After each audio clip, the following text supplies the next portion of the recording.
yeah, it's the end of a very nice era for Leeds United. Yeah, I mean, I've been saying this since like October, November, that this could be Bielsa's last season, whether he gets sacked or just leaves at the end of it from Leeds, and his time has come to an end this past weekend after they got battered 4-0 by Tottenham Hotspur, with Doherty, Kulusevski, Kane and Son scoring. The Kane and Son goals mean they have now broken the Premier League record for most goals between a strike partnership. Yeah, most goals between a combination of players. Yeah, beating Didier Drogba and Frank Lampard. Yeah, they got told in the interview, and it was a very wholesome moment. Yes, it's just strange that it's taken. I feel like them two should have done it a lot sooner, considering how many goals them two combined for or are involved in Spurs goals. You got to think this season, obviously Kane's not been as involved as much. So yeah, that would have delayed it slightly. But we're sticking with Leeds with this because I'm in two minds with that sacking. Like, because their position results would make you go, oh yeah, he's got to go. He has to go, blood. He has to go.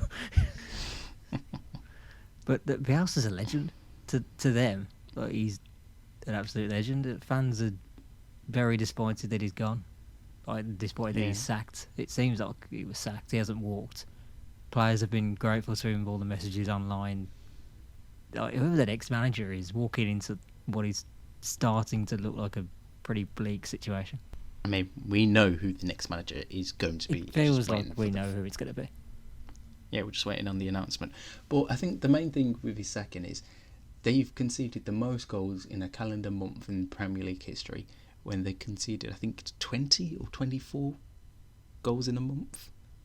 I remember that first few months in the Premier League, where they kept last season, they were really leaking. But yeah, this in February they have been awful. I mean, no Premier League team has conceded more goals than them this season. It's just ridiculous the amount of goals that they've been leaking in. And although Leeds fans will be forever in debt to him for getting them back to the Premier League for the first time in 12 years, or their highest and lows that they've had. I believe it was 16 actually. Yeah, I don't know why I said 12. I knew it was 16. It was always going to come to an end soon, like I've been saying. And I think the fact that this month has happened just carried it on, or hurried it on quicker than ever. Like, the fact that Derby team of 07-08 never conceded this many goals in a calendar month, when they finished with 11 points that season, it shows you something. Yeah, a little bit worried, but people will call it naivety, almost, of Marcelo Bielsa. But this is a man who sticks to his principles. Still, obviously, it will work brilliantly. It's very entertaining to watch. And then there's times where it's like the Tottenham game. Yeah, it has its flaws, and you get found out rather easily, and you just don't change what you do, and you deserve to get beat. Because, I mean, it's not like they didn't have opportunities, Leeds, but they just weren't converting or having good enough chances to test Tottenham, where it seemed like every Spurs attack could have ended up in a goal. Yeah, pretty much.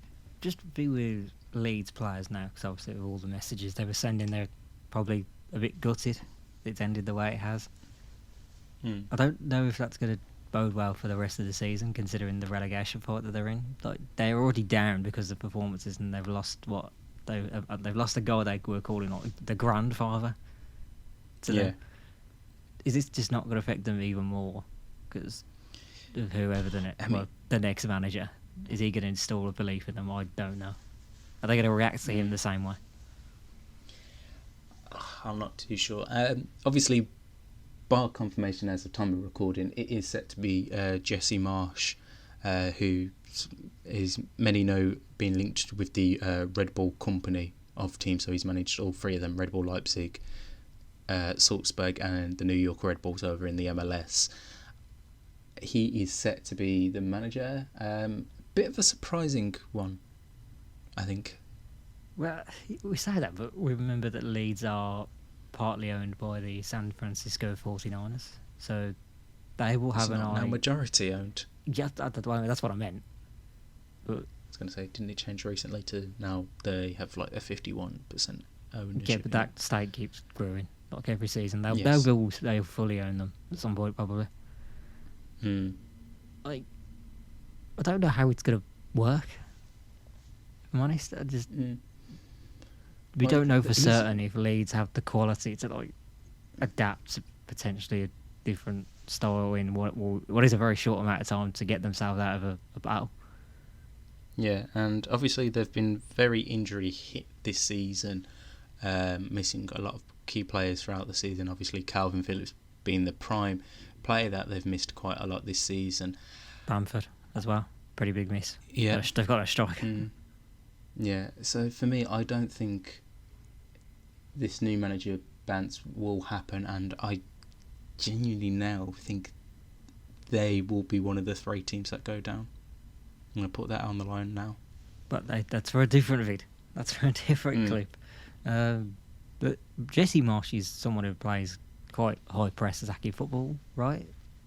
Yeah, and So- he's highly rated, and like a lot of people have been expecting him to take a job in the Premier League for a few years now, but it just hasn't came to fruition. But it seems to be happening now. Obviously, with Leeds, be interesting to see how he does get on. And obviously, first game for him again, another early kickoff this Saturday against Leicester City, if he's all sorted and that by then, which it should be. Yeah, and with Leicester's problems as well, it's a very winnable one for them. I think with Jesse, like, it's not going to be the same intensity as Bielsa. No.